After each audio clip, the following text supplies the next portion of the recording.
프랑스 파리, 쇼팽, 모딜리아니, 오스카 와일드, 수많은 예술가들이 잠든 이곳, 국립묘지 페르라셰즈에 대한민국의 화가 이응노가 잠들어 있습니다. 죽어도 그 아무리 죽어도 내 정신을 못 죽인다 그거야.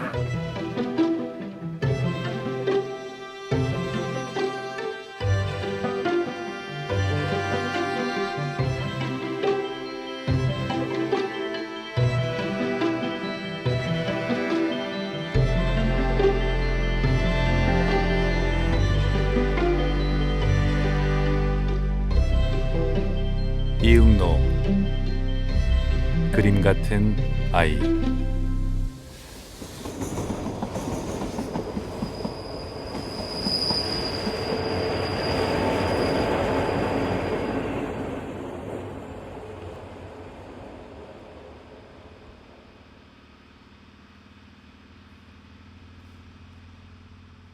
그때도 파리에 우리가 도착했을 때는 파리가 건물이 다 시커맸어요.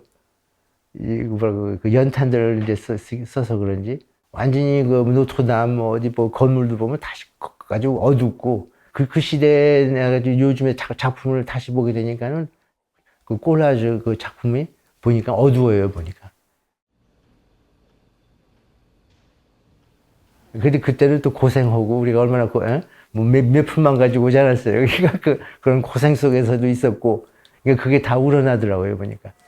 뭐100대로 시가 나갔다는데 산인로 갔었구나. 100대로 올 때 프랑스는 시오정이 오리를 돕게 하지면 뭐 특히 뭐고 신발이 산다 그래서 프랑스 이기대 뭐 닥스는 다들 못 믿어라. 안심인데 됐겠다 했더니 혼돈이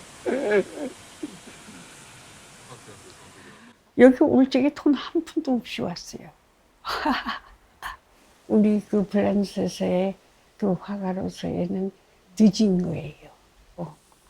고암 선생님 친구분이 그것도 화가들이지. 아니 동양화를 하면서 왜 프랑스니 미국은 왜 가? 가면 중국으로 가야지. 그랬다고요. 그러니까 그 대답이 나는 동양화를 하니까는 서양을 가는 것이고 너는 뭐 양화를 하고 있는 사람이니까는 너는 동양으로 가야 해. 그거 얼마나 깊은 소리예요. 내가 무엇을 해야 할 것이냐 하는 것이 고암 선생님한테는 분명하니까는 그 소리를 할 수밖에 없죠. 저는 그런 거를 내가 고암 선생님한테서 많이 배웠을지도 모르겠지만, 아유, 참 아슬아슬하게 왔죠.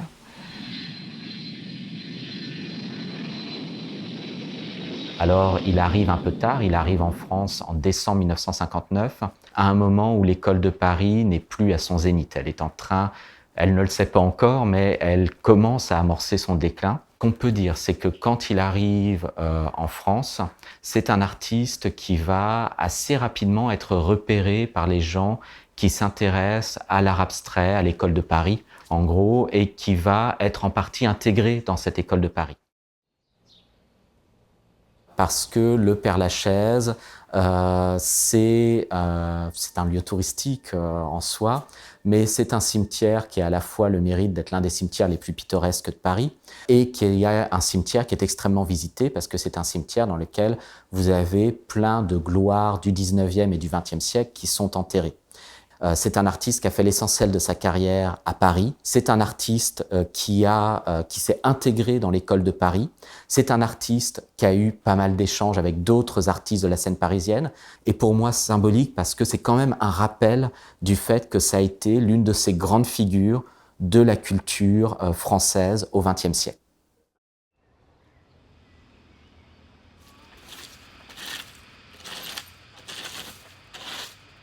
거기는 뭐 자주 가죠. 1년에 그래도 한 5, 6번은 가죠. 그래서 뭐 생각은 없죠. 뭐 내가 그냥 뭐 여기 왔습니다 하는 거 그냥 그뿐이야. 말은 없지만 뭐 서로 이게 뭐가 통하는 게 있는 것 같아요 보니까. 거기도 그림이 그 군상 사람이 둘이나 있어요. 거기 보셨지? 그걸 어머니가 선택하신 거예요. 1989년에 이응로 선생님이 돌아가시고 나서 그동안 막혔던 둑이 터지듯이 이응로 선생님 전시회가 엄청 많이 열렸어요. 그런 시점에서 그 미망인이신 박인경 여사가 2000년에 평창동에 이제 이응로 미술관을 열고 개관전으로 이응로 선생님이 한국을 떠나셨을 때 열었던 그 전시회를 다시 되돌아오는 귀국전으로 하셨다는 데서 이제 의미가 있다고 생각합니다.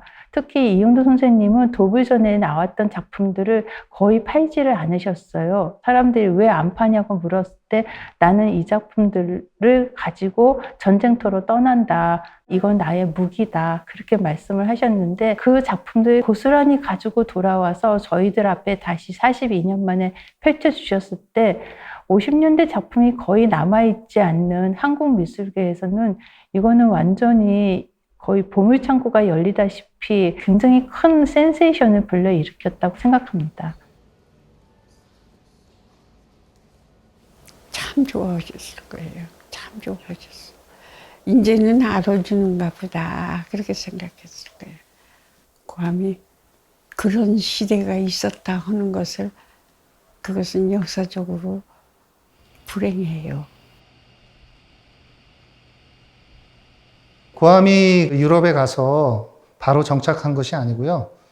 실제로 파리 갤러리를 보고 아 여기 미술이 내가 해왔고 준비했던 것에는 맞지 않구나 느껴서 거기에 맞는 작품들을 하게 되는데 이제 그가 선택한 화랑이 파케티 화랑이거든요. 파케티 화랑이 당시 새로운 미술, 특히 앵포르멜 미술을 주도적으로 표현하고 소개했던 화랑인데 거기에 맞춰 동양적 앵포르멜 형식에 맞는 그런 작품을 모색하기 위해서 이응로 자신이 많은 고민을 하게 됩니다. 근데 이제 생활의 어려움 때문에 재료를 구하기가 좀 힘든 시기여서 그 새벽 산책을 하다가 뭐 이런 잡지들을 전부 주워와서 또 그것을 다양한 형태로 또 오리고 붙여서 나름대로 조형을 완성합니다. 그리고 심지어 먹으로 조형이나 형태를 만듭니다. 박인경 여사는 마치 조각 같다고 했어요. 그림을 그리지 않았으면 그렇게 생활 못하지요. 그래도 그림을 그리니까 그 그림 때문에 온 것이니까는 열심히 하죠. 그 우리가 왜 찢어가지고 그림을 그리게 됐느냐 하면은 돈이 없어지니까. 글쎄, 그건 두세 살 때 이렇게 이제 작업을 이렇게 하실 적에 내가 옆에서 봤거든요. 콜라주도 하고 하는 거 뭐 이렇게 뭐 그림도 그리시고. 그 나이에는 뭘 하는가 이제 보기만 하는 거지. 근데 그것도 무서운 것이 그 어린 시절에도 그게 보는 것이 그것이 오늘의 아직도 그게 남아 있는 것 같아요 보니까. 뭐 꼭 어머니도 이렇게 해라 저렇게 해라 안 하셨거든요. 근데 내가 결론은 그런 환경에서 살았기 때문에 자연히 그렇게 될 수도 있구나 그런 생각도 들죠. 거기는.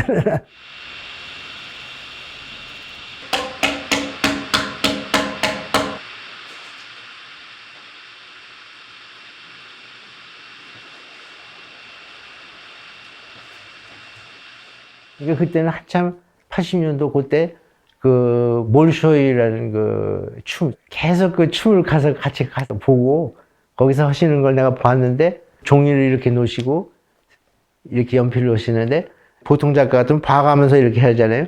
근데 안 보고 그냥 이렇게 보고 이렇게 춤을 보시면서 그냥 하시더라고요. 진짜예요. 그게 완전히 어떻게 본 것처럼 된 거예요, 그냥. 그러니까 꼭 뭐 클래식 춤도 아니지만 이제 모던 춤도 봤어요, 많이. 모던 춤도 그러는 이제 거기는 이제 서도하고 공통이 된다고 그래서 모던 춤도 가서 많이 보고 이제 제목을 군상이라고 했지만 꼭 군상으로 봐서는 안 되는 거고요.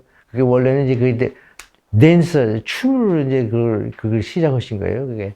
서로 어울려 있는 사람들의 모습은 이응로 선생님 작품에서 굉장히 초기부터 등장을 합니다. 특히 1977년에 서울의 문헌화랑에서 이응로 선생님이 개인전을 가지셨을 때 그 당시 전시회의 제목이 무화, 춤추는 사람들이었거든요. 거기에도 보면은 열을 지어서 움직이는 사람들이 계속 등장을 합니다.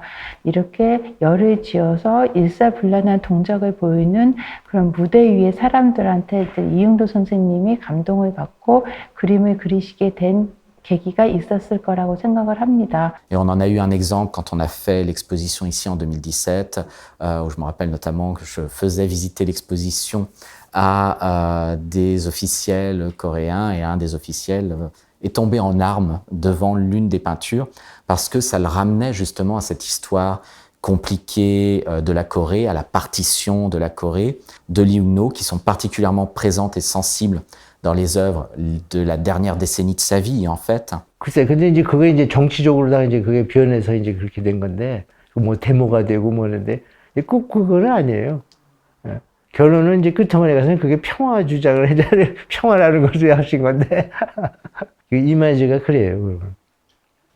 이게 사실은 꼭 군상이라고 붙여서는 안 될 것 같아요, 보니까. 그림의 제목을 모두 평화라고 붙이고 싶었던 이응노. 그는 더 나아가 파리 현지인들에게 동양의 필법을 가르치게 됩니다. Alors effectivement, à cette époque, il n'y avait pas d'enseignement d'art oriental à Paris. Donc quelqu'un qui voulait s'approcher de ces arts-là n'avait pas de possibilité. Donc quand il a fondé une école, il a dû aussi créer une méthode. Donc il a fabriqué des petits fascicules qui nous permettaient d'avancer pas à pas sur l'enseignement. Et au départ, il s'est appuyé sur une tradition, hein. Puis peu à peu, se confrontant à notre manière d'être et nos méconnaissances de l'art oriental, il a été peut-être plus méthodique et puis c'est comme ça qu'il a fabriqué sa méthode d'enseignement. Donc voilà, au départ on commence par la calligraphie, hein, on apprend les traits qui composent les caractères chinois, les points, et puis après on les assemble. Et au fur et à mesure jusqu'à former un caractère. Donc ça, c'est quand même le début de l'apprentissage, hein. On passe par la calligraphie. D'abord, il nous prenait la main, donc c'était déjà un encouragement pour nous guider, hein, puisque quand on apprend à faire les premiers traits, c'est par la force de son geste. Il ne parlait pas beaucoup, donc les petits mots qui arrivaient étaient encore, encore, peu à peu, hein, lentement. Et donc c'était des petits mots, mais il nous encourageait pour moi, par le geste, c'est-à-dire le fait de considérer ce qu'on avait fait, de nous prendre la main pour nous aider à continuer dans le mouvement. Le reste, c'est donc cette vie, c'est ça qui arrivait à faire passer. Et c'était parce qu'on sentait sa force, je vous dis par la main, quand même par la main. 저희가 이제 요즘에 세금시에 가서 시연을 해요. 한 달에 한 번씩. 그것만 해도 그것도 계속 전달하는 거죠. 시연회뿐이 아니라 다른 걸 가지고도 이제 그게 우리 제자들, 제자들이 벌써 또 가르쳐요. 또 벌써 40년 하는 제자가 있는데 그 제자들이 또 제자가 있으니까 그게 결론은 아버지가 씨를 뿌려놓으신 거예요.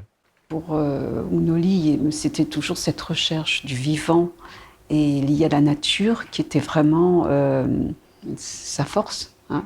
Et en fait, qui est une particularité bien coréenne, le côté naturel, hein. Donc ça, c'est voilà, très important. Sûrement, il était profondément coréen. On n'en avait pas conscience, on ne savait pas que ça appartenait à la Corée, et l'envie des paysages et tout ça, oui, c'était sûrement très... 그러니까 이제 서양 사람들이 거꾸로 이제 거꾸로 가게 되는 거라고. 그걸 우리가 원하는 거예요, 좀. 점점 그게 커져야죠. 그게 이제 오늘날에까지 아카데미를 통해서 우리 제자분들한테 그렇게 그 메시지를 전달한 것이 바로 그거예요. 새로운 걸 길을 찾아야 된다. 화가로서의 자기의 그 작품에서 배우는 사람들이 저희 결정하는 사람이지 미술을 가르치려고 온 것은 아닌 거예요. 우리가 여기서 아카데미를 하기 위해서 온 것은 아니야. 그것은 자연스럽게 돼요.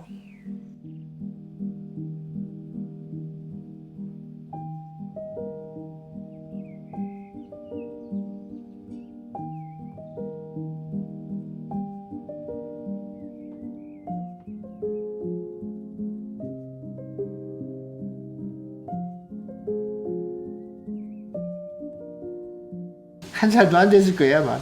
걸어다니지도 못했을 거예요 아마. 덕수고. 이거는 프랑스 TV에서 와서 이걸 찍었는데 이제 그때 그걸 내가 이제 그때 찍을 적에 저거 한 거죠. 아마 이것도 76 뭐 그렇게 될 거예요 그때도. 저희 아버지 어렸을 적에 그 아버지 저기 그 옛날 말씀을 그렇게 하시지 않으시더라고요 보니까. 뭐 완전히 그 옛날의 시대는 완전히 딴 세상이더라고요 보니까.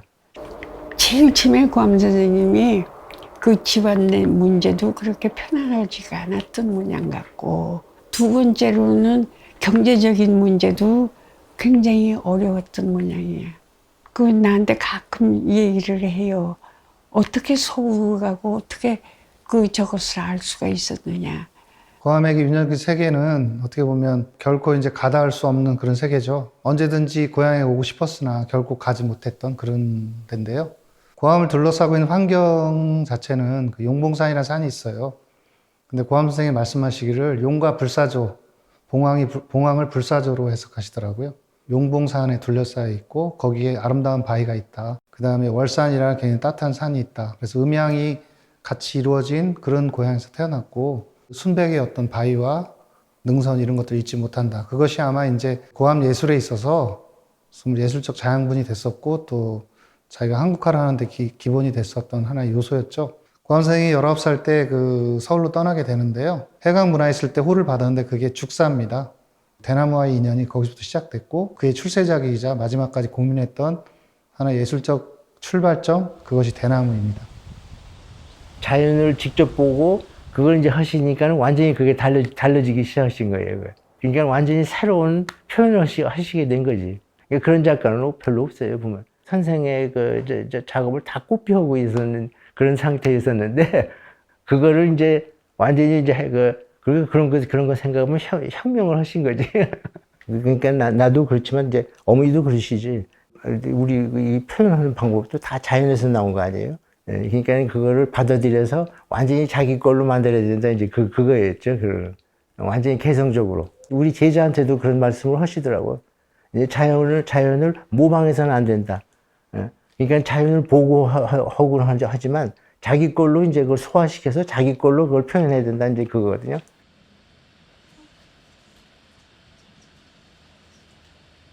일본으로 간다고 했는데 나는 깜짝 놀랐어. 일본을 갔다는 걸 가지고. 한국에서 일본 뺏기는 몰랐을 적이죠. 아마 처음 일본 갔을 적에 배 타고 가는 것이 첫 번 여행이야, 고암 선생님의.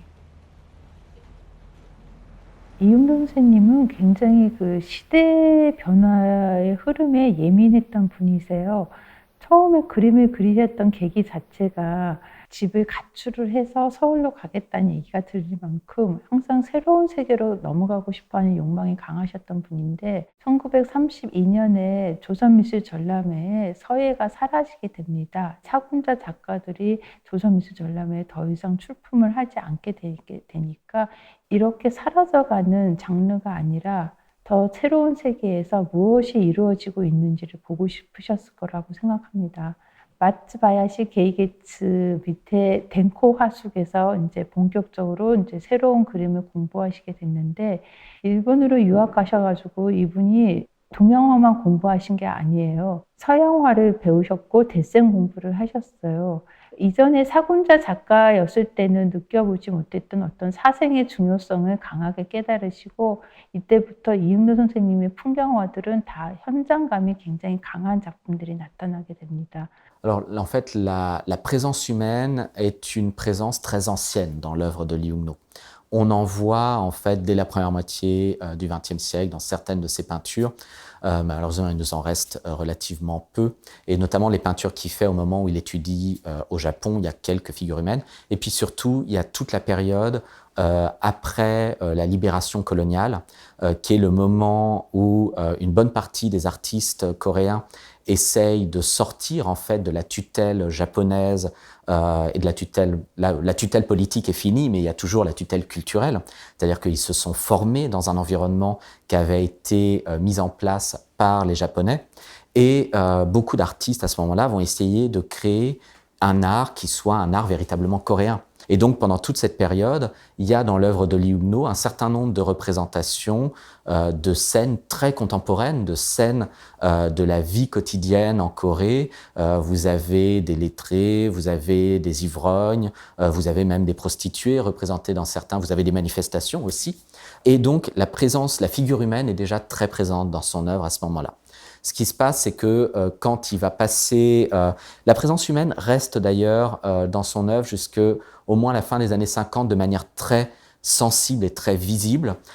Et notamment, on a quelques œuvres inspirées du Buffet dans lesquelles on a des hommes très stylisés à la fin des années 50. 네, 고암은 그 당시 많은 고민을 안고 있었던 시기이기도 하고요. 한국 현대 미술에 대한 기점과 현대화에 대한 논의가 팽배했던 시기였습니다. 그래서 고암 자신도 동양을 어떻게 현대화할 것인가에 대한 많은 시도를 했었고요. 고암 자신은 국전에 대한 새로운 어떤 개척과 그런 논의를 가지고서 다양한 논의를 시도하던 끝에 뉴욕 월드하우스 갤러리에서 초대한 초대전에 작품 2점이 출품이 됩니다. 이 2점이 그 록펠러 재단에 의해서 판매가 되거든요. 이것을 보고 고암이 크게 고무가 되었죠. 미국에서 팔린 작품이 유럽에서도 통할 것이라는 자신감이었습니다. 파리에서 화가로서 성공가도를 달리고 있을 때 그는 한국 현대사의 비극 동백림 사건에 연루됩니다. 당시 북한에 있는 아들의 소식을 알아보려 동베를린에 방문한 것이 발단이 되었습니다. 67년, 뭐 그때는 내가 기억을 많이 하지는 않지만 뭐 11살 때 뭐 어떤 기억을 하겠어요. 나한테는 김포공항에 나는 기억하기에 김포공항에서 도착하자 해갖고 거기서 바로 어디를 데리고 가는 거예요. 어디로. 그러니까 이제 그게 뭐 어디 지하실로 해서 어디로 가는 거예요. 그래서 이제 거기서 아버지 그 틈을 어디서 저기서 보고서 그래서 마지막에 오후와 거기서 이제 거기서 작별한 거예요. 그냥 6개월 후에 이제 그 어머님이 이제 교도소에서 나오시고 그래서 이제 그다음 그 후는 이제 계속 그 재판 오고 가고 그러는데 그것도 못 보겠더라고요. 뭐 이거 차고 뭐 이거 하고 뭐 하니까 못 보는 거지 뭐. En prison, évidemment, il va être confronté au fait qu'il n'a pas toutes les facilités pour travailler dont il pourrait bénéficier quand il était dans son atelier. Donc, il va utiliser des nouveaux matériaux et il va, par exemple, utiliser la nourriture.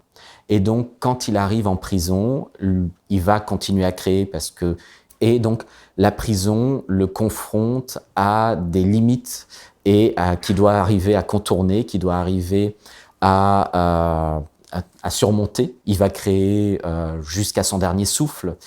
Quelques heures avant de mourir, il continuait à vouloir peindre.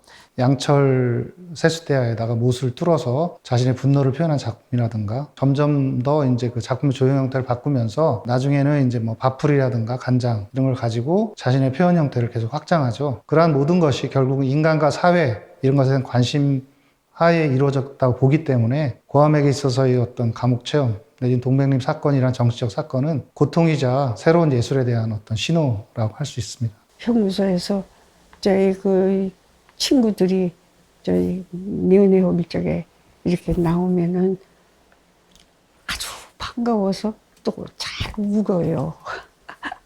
그러니까는 반가워서 그냥 붙잡고 그냥 울으니까는 내 옆에 있던 어떤 사람이 울 짓을 왜 했어? 내가 그 소리를 들었어요. 무서워요. 울 짓을 왜 했느니. 네. 그걸 내가 남한테서 들은 게 아니라 내가 직접 들었어요. 문제는 밝혀질 것이지 정치가가 아니에요. 정치가 같으면은 벌써 정치가가 됐을 거야. 안 그래요?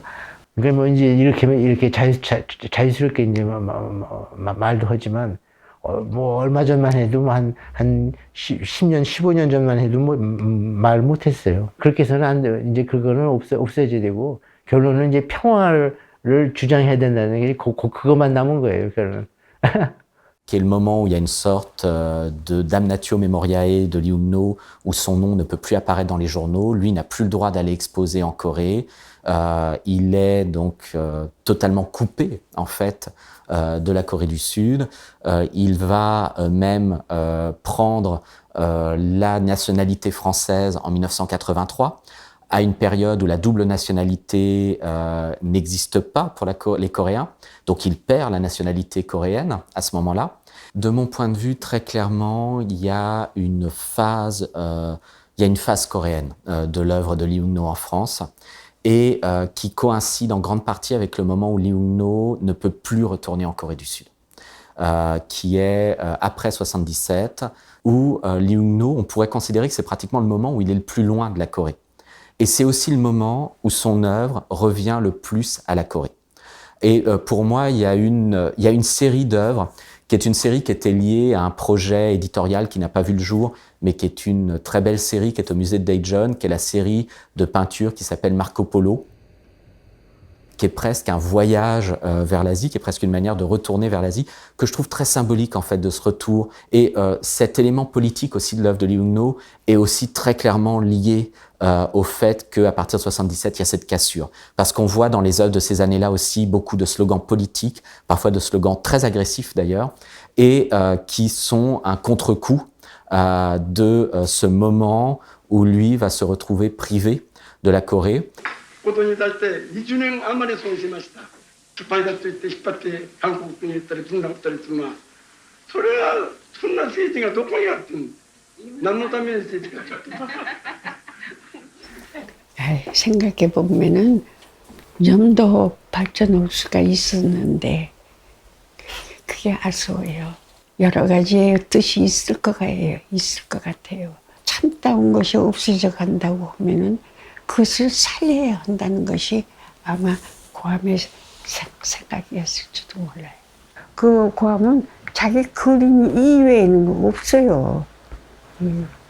끊임없이 새로운 거를 탐구하고 매너리즘에 빠지는 거를 지독하게 거부했던 작가, 또 새로운 경지로 넘어가서 끊임없이 실험하는 거를 더 좋아했던 작가인 것 같아요. Et c'est quelqu'un dont l'œuvre est caractérisée par un très grand éclectisme par certains aspects, sans la dimension péjorative que peut avoir ce terme parfois. C'est-à-dire que c'est quelqu'un qui était capable d'aller dans de multiples directions à la fois. Et je pourrais pas vous dire pourquoi il s'arrêtait jamais, mais je constate a posteriori qu'il a laissé derrière lui une masse d'œuvres énorme. Ce n'est pas mon cas. Voilà, je l'ai pas. Moi, j'ai jamais eu la chance de le croiser, mais ce qui est évident, c'est qu'il était habité par ça. C'est-à-dire que quand on regarde son œuvre, est une œuvre qui est une œuvre très plurielle. Donc j'ai essayé de tracer ce visage en ayant sur le pinceau toutes les valeurs, donc du plus foncé au plus clair, et de partir donc de mon propre travail pour appréhender un art différent. Et donc c'était me respecter en tant qu'artiste, et lui, il cherchait à ce que les gens soient artistes. Il ne cherchait pas qu'on fasse un sous-noli. Il n'imposait pas son histoire, il nous amenait dans ses techniques et dans cette vision du monde à ce qu'on l'épouse et qu'après on en fasse notre histoire. Et ça, c'était un très beau cadeau.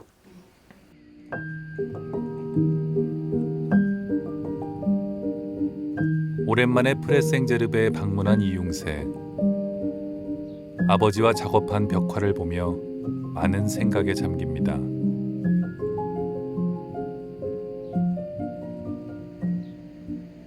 그래서 아까 올라오다가 이렇게 해서 더 가깝게 가서 보니까는 이게 내 거예요.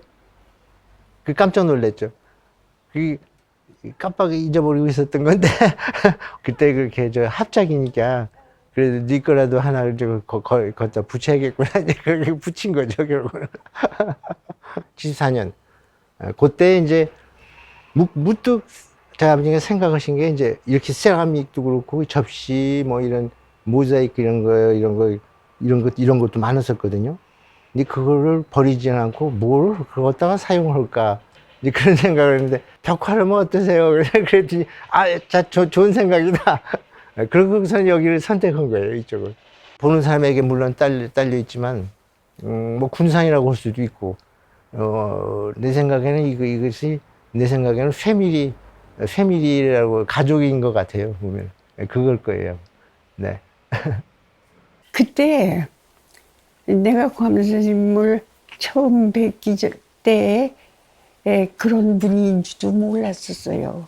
동양화가 무엇이며 앞으로 우리가 동양화를 어떻게 우리나라의 그림으로서 발전시키느냐 하는 것은 우리 시대에 있어서 무슨 큰 철학적인 것이 있는 것도 아니었지만은 광선 그림을 보고서는 바로 이것이로구나 하는 것을 느꼈어요. 고암 선생님에 대해서 얘기하라고 하면은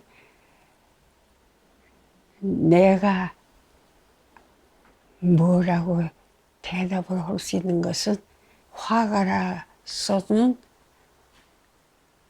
아무리 뭐니 해도 나에게는 고암 선생님이 정말로 예술가라고 느껴집니다. 그 대신 뭐라 그럴까 숨기고 어른애 같죠. 어른애 같아요. 정말 솔직한 사람이에요.